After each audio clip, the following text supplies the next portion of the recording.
It's going to be a little interesting, right? Okay, speaking of the Patriots, in the AFC East in its totality, let's look at the results from Week 10, shall we? The Patriots, they're 8-2. They get a big win over the Bucs. What the heck happened to the Bills, man?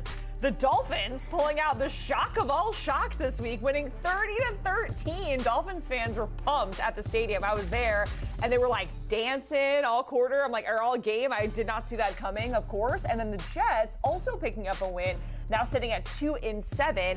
So we want to give out some grades, and we're welcoming back our guy Douzable for that, putting your teacher cap on, giving out grades for every single team in the AFC East, starting with the Patriots, lead the division, sitting at 8-2. So it's hard to give them anything but an A+ at this point, Lige. Without a doubt, Jacqueline, I gave them an A+ because I think they're a year ahead of schedule. We all assumed that next year would be the year that Drake May and this offense takes off, right? Because we knew that they made some changes on the offensive line. But people always talk about a sophomore slump. We got to talk about a sophomore rise for Drake May. He's probably squarely, when you talk about the top 3 guys in the MVP category, he's squarely in that position because of how he's elevated this roster. And you see it right there. Right now, they'd be the number 3 seed in the AFC, and they'd be winners of the AFC East. Let's not forget, they already beat the Buffalo Bills this year in Orchard Park. So they went to Buffalo and won. So to me, it's definitely an A+. Something that doesn't get talked about enough because of Drake May and what he's done on the offensive side of the ball is that defense, Jacqueline. They're one of the better defenses in all of football. They have a 3-headed monster at the cornerback position. Chase on their edge guy has really come on strong, and they're giving up less than 20 points per game. So that hasn't been talked about enough. Obviously, Mike Vrabel, a defensive-minded coach. The defense is going to be well, and we thought that this team would be a defensive-led team, but it's kind of been an offensive-led team with the defense playing really good football as well. So you have to give the Patriots an A+ because I believe they were a year away. They're a year ahead of schedule right now. Complimentary football. We talk about it all the time, right?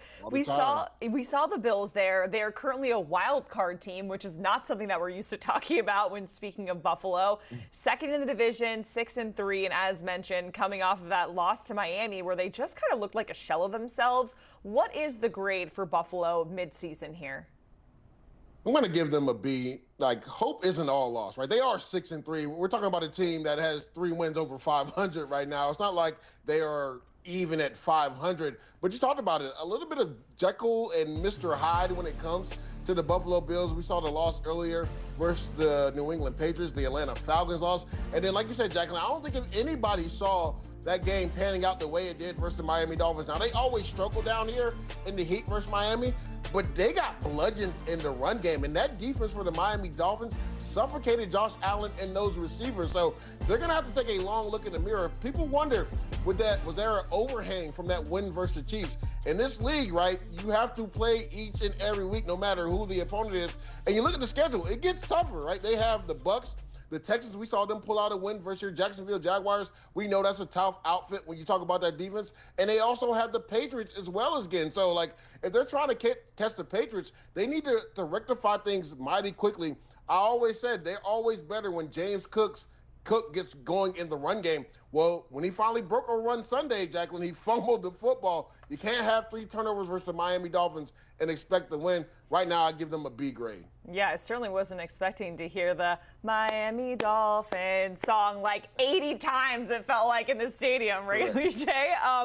Speaking of, Mike McDaniel was going to capitalize on that. Goes up to the elbow room just to troll some Bills fans. Like, you know, typical Mike McDaniel stuff, right? But what is the grade for the Dolphins? Because in its totality, overall, it has been a disappointing season for Miami. Yeah. But then they just pull off this huge upset win over Buffalo in Week 10. Yeah, I gave them a C- because what Miami Dolphins team are we going to get?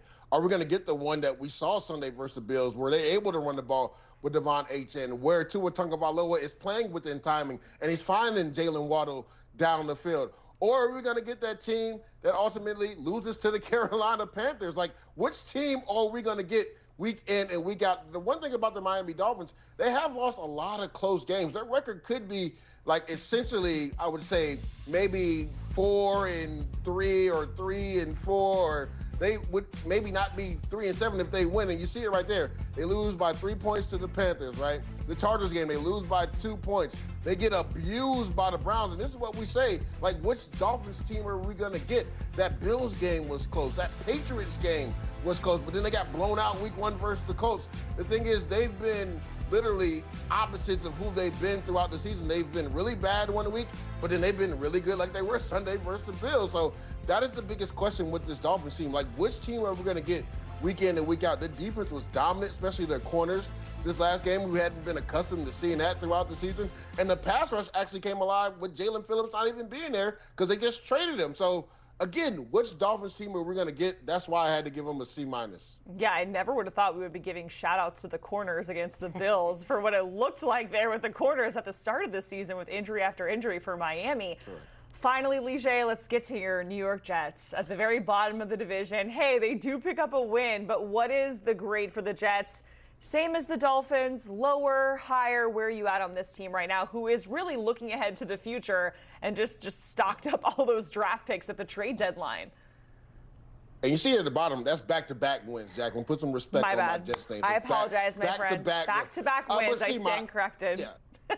Without a doubt, C-, just because of what Aaron Glenn preached this whole offseason about being disciplined. They had been one of the most undisciplined teams the first couple of weeks of the season. Now, the last few weeks now, they've been trying to find that culture, right? They've been a team that has been led by their defense. Now, they struggled in the Bengals game on defense, but you look at it, right? That Panthers game, the defense held them to 13 points. The Browns game held them to 13 points. They held the Browns to 20. The defense has kind of been the identity of the team, and then also Breece Hall running the football. They got some help from special teams this last week with 2 return touchdowns, but it's been a massive disappointment for a guy like Aaron Glenn, who is a former Jet, to come into the fold. And you see it, 7 straight losses. So I ultimately was going to give them a D, but because of what they've done in the last 2 weeks, and it seems like since the trades, they've actually had an uptick in performance on the defense and offensive side. They have some struggles still at the quarterback position. I give them a C-. You talked about it. They got so much draft capital for the future, but I love how this young team has competed the last 2 weeks because a lot of players are playing. You may not know their names, but they're out there laying it on the line for the Jets. Yeah, so Lige, just to kind of piggyback off of that, if you are a younger guy and you're out there and this is the outlook so far, right? You have 2 wins, but to your point, you have gotten back-to-back wins. You're looking ahead towards the future. Hey, this is an organization that could be really successful under Aaron Glenn, who is a culture guy, right? What is it like playing for a team when you're in that situation where it looks a little bleak in the immediate schedule and how things are, but you could be there for some time? And like you said, you want to put your life out on the line. You want to really get there and put out all that effort. What is that like? Kind of walk us through that mindset as a former player for the Jets. Yeah, at the end of the day, Jacqueline, you get paid to do a job. The eye in the sky doesn't lie, and the film is your resume. And I've been in a scenario like this where the season didn't pan out how we thought it was going to pan out, but I knew I was playing for not only the name on the front, but the name on the back. And that's what kept me going through it, right? Like my family's name. They're coming out to watch me week in and weekend. You always hear people talk about what's your why.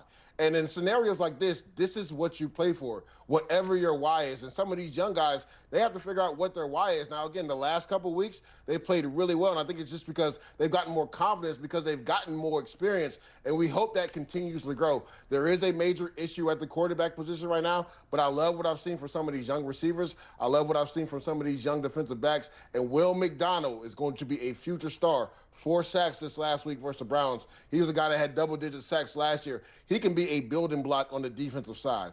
Building block, looking ahead towards the future. It's not all bad things for the Jets, right, Lige? Yeah. We certainly appreciate it, my friend, walking us through and giving out grades for AFC East teams. And here's a look at the AFC East teams and what is on deck for Week 11. A divisional matchup with the Jets and the Patriots, where the Patriots are double-digit favorites. The Commanders and the Dolphins over in Madrid. That's an early morning one. Get up Sunday, 9:30 a.m. Eastern time. And then the Bucs and the Bills on CBS on Sunday.